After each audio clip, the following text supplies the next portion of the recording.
my line brother's big brother, right? He's in the tech space. He built and launched the app. I really call him for insight. You know, right now we're still in that space where we're looking for a technical co-founder and seeing should we not, kind of what should we do. Right, so I started as a software quality engineer, kind of learned all about the software development lifecycle, you know, all the parties that play their role in software development. You can give me, I feel pretty confident being able to answer and give you a perspective on both sides. With this, myself and my co-founder, both of us are just business savvy, not technical at all. Had other ventures, other endeavors together in the past, and still currently do, but now we're embarking on this new journey. Save you a lot of headache and miscommunication. Right. The pain point with like software development and working with developers is developers gonna do what you tell them, right? And it becomes a pain point not only of time but also like cost, right? Because these niggas work off hours. Right? Is it possible that you can do that shit like it's easier to have a person who comes from that world and can speak to that world instead of you just being on a call like, yeah, we're gonna do that, and you say some fancy shit, you're like, okay, then you know what I mean? Somebody like straight up be like, oh, so much sleep on that. I'm glad I hit you up and connected with you, bro. I feel like I've probably met this nigga on a couple occasions, but I just be like, right, that nigga just seems like he knocks down walls. You know what I mean? Nah, for sure, bro. I'm a little timid. I can get helped out, man. Yeah, bro, appreciate you. A lot of niggas like say, damn, like that's a good ass idea, like you feel me? But I mean, I like to try to. That's why I just try to pose the question to see, like, bro, like you can say anything because honestly, I want somebody to say all the fucked up parts about it, so you can fix it and change things up and switch different things you do before you get in too deep in the motherfucker. Like they low key knew, like, oh damn, they probably should switch it up, like so. But been getting a lot of positive feedback, which is good. But it's like, you feel me? So I was like, man, great conversation. He told me a lot, shared a lot of valuable insights. We're gonna be linking up some more. That's not gonna be our last conversation. Now tomorrow we have some interviews to get done. Honestly, it helps me when I talk to somebody new and share the idea with them. It kind of helps me stay abreast when I'm pitching and stuff like that. To okay, wow, what random question are they gonna ask me? Am I gonna be able to answer it? Like, will I be able to? They hit me with a negative. Will I be able to? Oh, okay, like because that's the main thing when talking to these investors, rebuttals they'll have or reasons why they wouldn't want to move forward or different things like that. Being able to just bounce back from it. So don't forget. We marathon training, so I still have miles to clock in the morning. What time is it now? So I don't count. 9:39 right now. Still waking up 6:30 in the morning to clock some miles.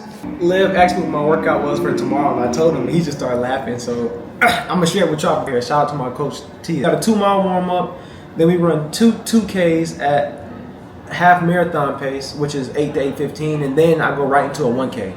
At my 10K pace, which is 7:30 to 7:45. So essentially, it's 2 sets of a 3K. But you recover after each 3K with a 2-minute jog, and then after everything, you do another 2 miles for the cool down. And that's what we got tomorrow at 6:30 a.m. And Lev will be joining us. Yeah. It's currently like 6 a.m. I'm just getting my things together, getting my things ready, about to go work out. Usually just work out outside the crib, but today is going to be at UNCC track. Yeah, actively marathon training right now. We're about 3 weeks out from the marathon, August 31st. Even though we're getting after it, having late nights with, you know, the business and building things, still got to wake up early so I can clock these miles and make sure I'm prepared for the race. So straight to a penthouse, Miami Beach. Hey, yo, talk crazy on tweets. They don't want it 'cause I come. it's always nice when you don't have to run random routes outside, but you get to just run at an actual track. I'm still waiting on Jaden to come right now so we can do the workout, but in the meantime, I really just want to talk about the power of consistency, right? And consistency is just so important, bro. Like, as me and my partner are building this new technology company, but even in my other business endeavors and ventures, consistency is the most important thing. Even on top of that, training for this marathon, like, you see the type of night I had last night, you know, went to bed late. Try to make sure I get my adequate hours of sleep, but have to just wake up the next morning and still get after it, because when you do that, compounding over time, it's almost impossible not to get better or not to be a better version of yourself. And that's what I'm learning, really day in and day out as I do this stuff. But I ain't gonna lie, like it's not. This is very hard, you know. It's not easy. Waking up every day. Sometimes I wake up and I'm just like not feeling the best.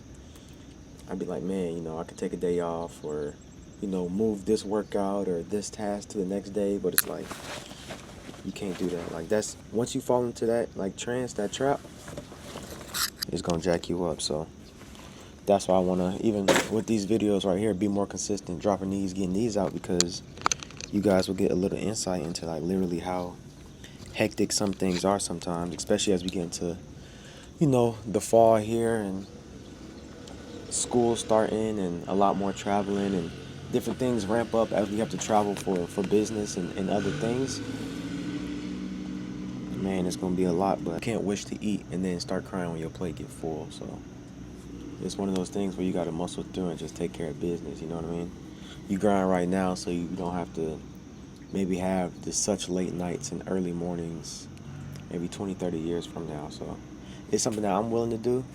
Just bigger than myself. It's for my family, for my friends, for my future children. Like it's real the legacy type stuff.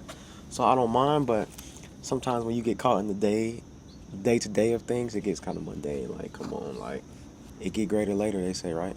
That's my 2 cents. I think Jaden is walking in here right now, so about to get these 8 miles in. I could put the ball in the end zone, put a bad bitch in the friend zone. This shit sound like an intro jet song. Give me that. I got the hardest part, Out the way, which was what? getting out here. Not gonna lie. Showing up. Give me that tempo. Fool, he a fool with the shit. I'll do the second one. Do the last one too. Alright, bet. I'll do that. Sounds good. What features would you more so intentionally leave out? Extracting identity. Am I using OAuth? Like, these things, you kind of have to do it the right way the first time. Because a lot of these stacks, all these languages in particular, they very technically savvy. It's gonna end up being frustrating. Can solve problems, complex problems. How much is 20 hours a week worth? It'll end up getting expensive. Or I'm really curious to see. He solves problems from a comprehensive standpoint, not like a singular standpoint, right? He's going to be the one to actually lead a team, but who's willing to put in more fucking work? But no, I'm with you though. So let's take a day. Let's stir it over. The reason being is because this is a big decision. You know what I'm saying? Let's just take a day, think about it. But let's not take too long though. right now what I'm doing is looking over our pitch deck and really finalizing things because I'm about to go and pitch it to a friend of mine who has done some things in the tech space, really just to get feedback.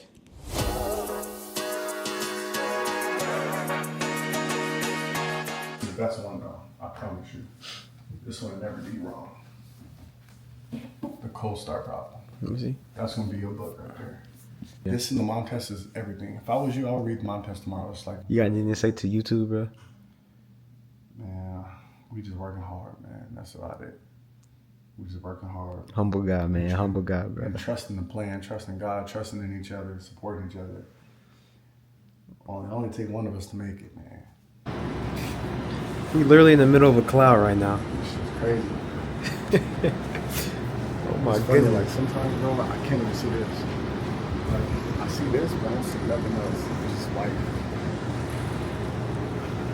That's crazy. Look, I'm still over here. Literally 12:05, midnight. Me and my mans, man, trying to make it. Hey, man, so right now it's midnight. And it's crazy because the lights in Uptown, you wouldn't even think. It looked like it's in the middle of the day right now, but midnight, just now leaving the DG crib. But that's what happens when you just get locked in. He's working on some things right now. So I shared some things with him. In return, he shared some things with me. And it just ended up being the whole little session. I think you guys seen it in B-roll how it was, but man, really just getting locked in, just trying to turn up and get right. So I definitely want to have a lot more sessions like those, but I'm gonna take it home right now, walk into the crib, and gonna take it to sleep, man. So it's a little day in the life, week in the life. I appreciate you guys rocking with me. Man, let's take it to the moon. Stay tuned. By all means, baby, we out.